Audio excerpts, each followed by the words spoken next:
Assalamualaikum warahmatullahi wabarakatuh.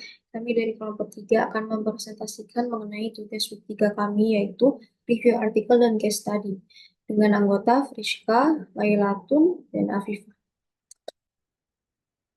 Baik, yang pertama mengenai introduction, di mana untuk artikel ini dijelaskan mengenai pengembangan kerangka kerja tentang bisnis ke bisnis atau B2B yang berupaya menerapkan komunitas daring atau OLC.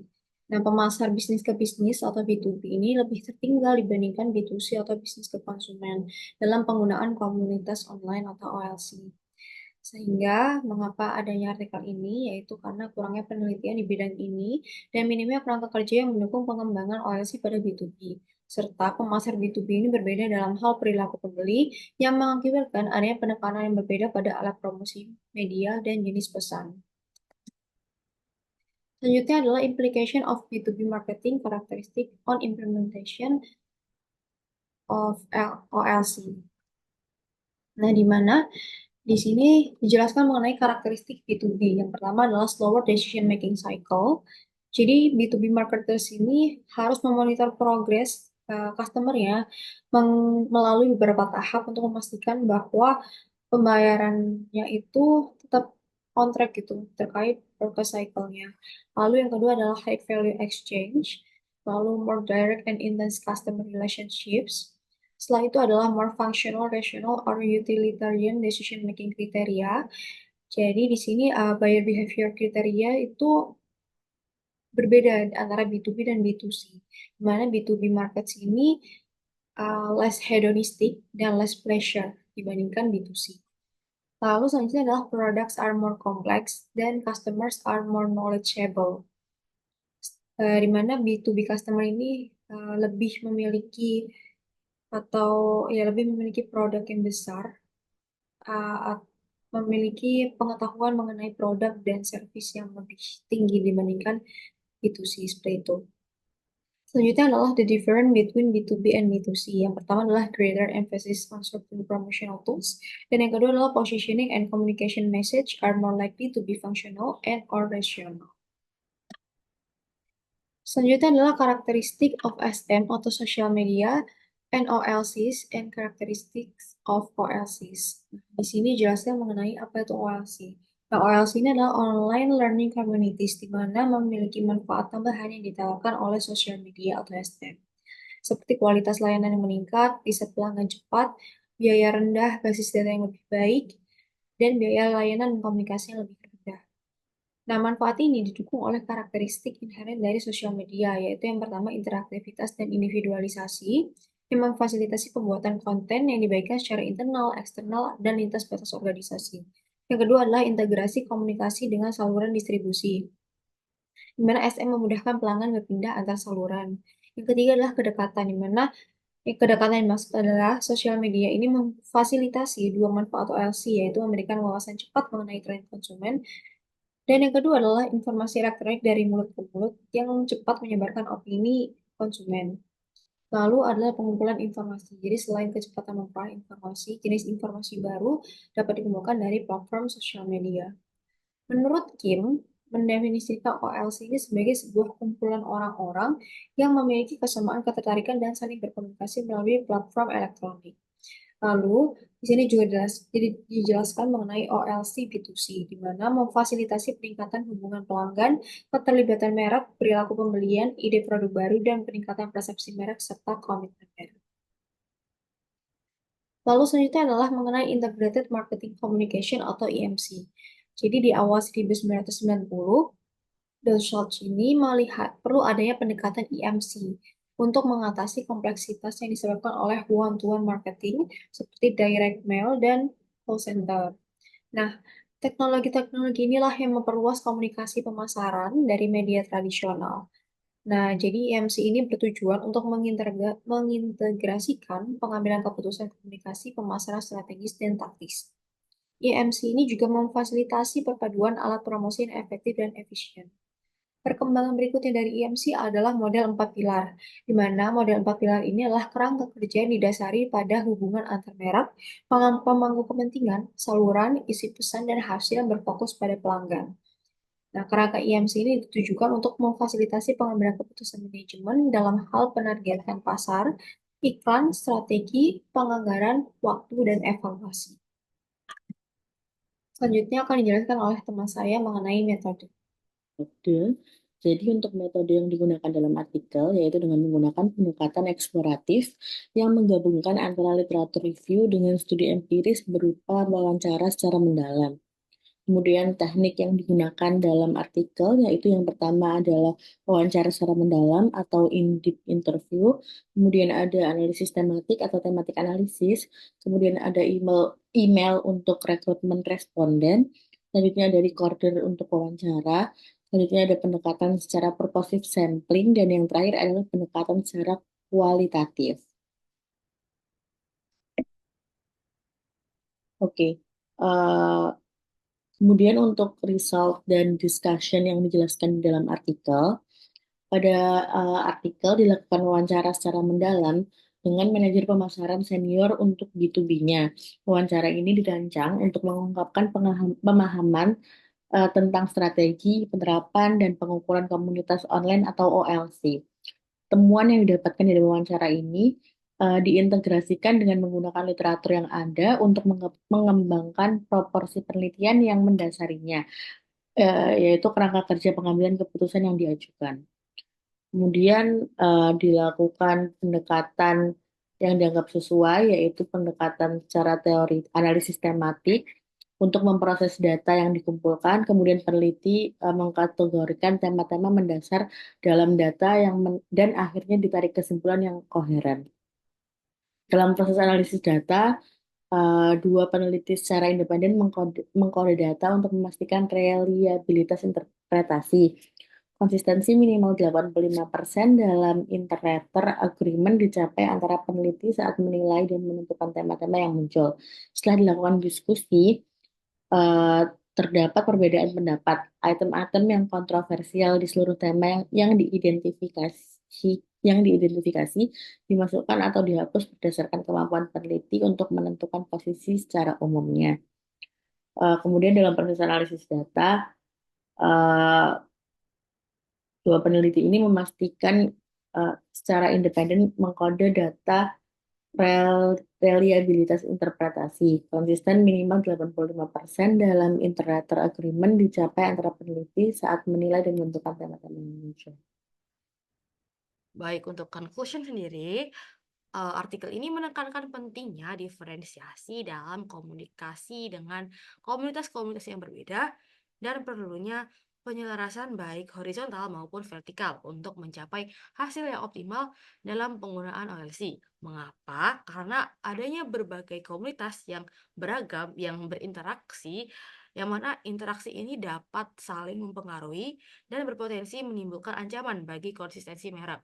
Lalu eh, juga adanya efektivitas bagi penggunaan sumber daya.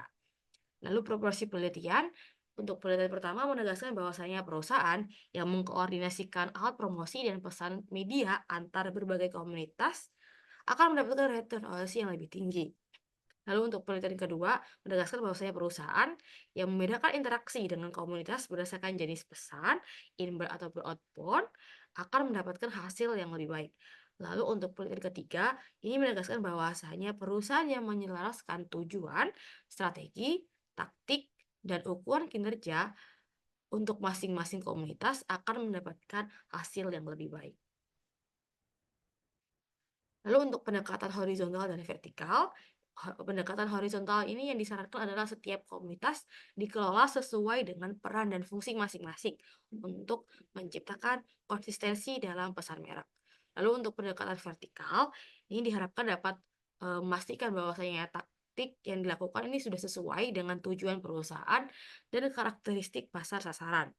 Pendekatan vertikal ini membantu menghindari perilaku yang dapat merusak strategi merek seperti kampanye viral yang tidak sesuai dengan pesan yang diinginkan.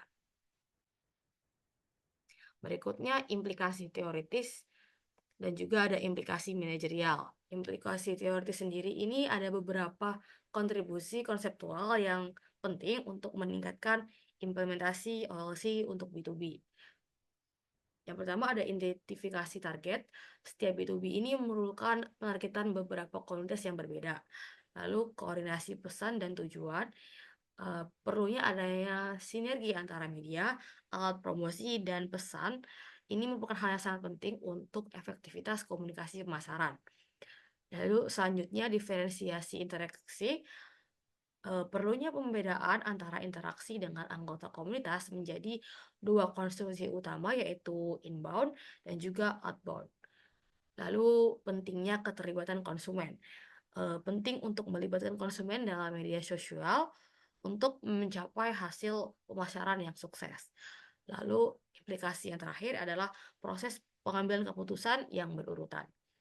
Lalu untuk implikasi manajerial, terdapat rekomendasi bagi para pemangku kepentingan dalam mengatasi tantangan implementasi kerangka kerja komunikasi OLC B2B. Yang pertama, menggunakan data dari OLC. Menggunakan data yang tersedia ini untuk memandu strategi dan respons terhadap anggota para komunitas. Lalu ada mengintegrasikan hubungan komunitas dengan inisiatif pemasaran lainnya. Hubungan yang terbentuk dalam OLC ini perlu diintegrasikan dengan kegiatan pemasaran langsung dan inisiatif penjualan. Yang terakhir ada pengembangan hadiah bagi para brand advocates. Hal ini merupakan hal yang sangat penting untuk mengembangkan penghargaan bagi para brand advocates karena upaya dari para brand advocate sendiri dapat membantu mengurangi biaya penjualan, layanan, dan juga pemasaran. Selanjutnya adalah case study. Case study yang diambil di sini adalah Shopee Seller Community. Jadi Shopee sendiri adalah salah satu platform e-commerce terbesar di Asia Tenggara, termasuk Indonesia. Nah, sebagai marketplace e-commerce, Shopee menyediakan tempat bagi individu dan bisnis untuk menjual produk mereka kepada konsumen secara online. Nah, jumlah seller Shopee yang terdaftar ini sangat banyak dan bervariasi mulai dari UMKM hingga perusahaan besar. Setiap seller ini memiliki kebutuhan yang berbeda dalam mengelola toko online mereka, memahami perilaku konsumen, dan juga memaksimalkan penjualan. Nah, tantangannya adalah yang pertama ada keberagaman seller. Shopee harus mengelola ribuan bahkan jutaan seller dengan karakteristik dan skala bisnis yang berbeda-beda, mulai dari penjual kecil yang baru memulai hingga brand besar dengan volume penjualan yang tinggi. Masing-masing memiliki strategi, kapasitas, dan juga tingkat pengetahuan yang berbeda dalam mengelola bisnis online. Yang kedua, peningkatan kompetensi dan pengetahuan seller. Banyak penjual, terutama dari UMKM, yang tidak memiliki pengalaman atau pengetahuan yang cukup mengenai bisnis online, seperti cara mengolah stok, mengatur promosi, ataupun memahami perilaku konsumen digital. Lalu yang ketiga, menjaga konsistensi pengalaman pengguna. Shopee perlu menjaga pengalaman belanja yang konsisten bagi para pembeli. Hal ini memerlukan edukasi kepada seller agar mereka bisa memberikan layanan yang baik, merespon pertanyaan pelanggan dengan cepat, serta menawarkan produk yang relevan dan berkualitas. Lalu pendekatan yang bisa diambil ini yang pertama adalah program edukasi untuk seller atau Shopee University, biasanya yang disebut Shopee University. Shopee meluncurkan Shopee University, sebuah program pelatihan yang dirancang untuk membantu seller memahami berbagai aspek bisnis e-commerce. Program ini mencakup topik seperti cara membuka dan mengelola toko online, memaksimalkan fitur Shopee, strategi pemasaran digital, hingga tips untuk meningkatkan visibilitas untuk produk-produk mereka di platform. Lalu Shopee University ini diselenggarakan dalam berbagai format termasuk webinar, modul online, serta acara tatap muka di beberapa kota besar. Program ini sangat membantu seller terutama yang baru memulai bisnis untuk cepat belajar dan memanfaatkan Shopee secara efektif. Lalu yang kedua, ada pendekatan komunitas penjual Shopee atau Shopee Seller Community.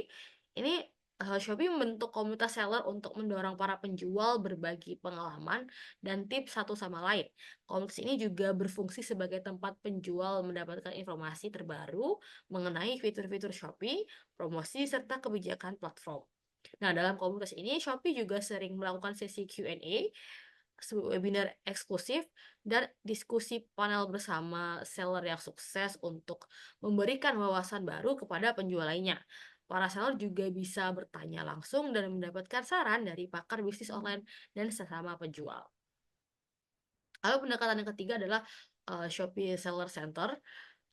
Ini merupakan platform manajemen toko online yang disediakan oleh Shopee, yang dilengkapi dengan berbagai fitur untuk membantu penjual mengelola inventory, pesanan, serta membantu kinerja penjualan mereka. Shopee Seller Center ini menyediakan berbagai data analitik yang membantu penjual memahami pola belanja konsumen, produk mana yang paling laris, serta memberikan rekomendasi promosi yang sesuai. Ini memungkinkan penjual untuk mempersonalisasi strategi mereka berdasarkan data yang tersedia. Lalu yang keempat adalah penggunaan data untuk personalisasi promosi. Shopee menggunakan data besar atau big data untuk memberikan rekomendasi personalisasi kepada penjual mengenai produk yang bisa dipromosikan, tren berjualan, juga perilaku konsumen. Penjual dapat melihat tren berdasarkan kategori produk dan menyesuaikan penawaran mereka sesuai dengan preferensi pembeli di platform. Selain itu, Shopee juga menyediakan kesempatan bagi seller untuk berpartisipasi dalam kampanye promosi besar seperti Shopee 99 atau Shopee 11.11 atau Shopee gajian sale atau Shopee event lainnya yang dapat meningkatkan exposure produk dan menarik lebih banyak pembeli. Dan yang terakhir, pengembangan brand advocates. Shopee sendiri bekerja sama dengan beberapa seller sukses untuk menjadi brand advocates, di mana mereka berbagi kisah sukses mereka melalui webinar, acara komunitas, dan media sosial.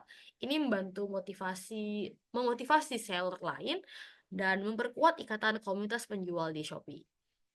Shopee juga memberikan penghargaan kepada seller yang mencapai target tertentu, seperti menjadi top seller atau mendapat rating bintang 5 untuk mendorong kinerja yang lebih baik.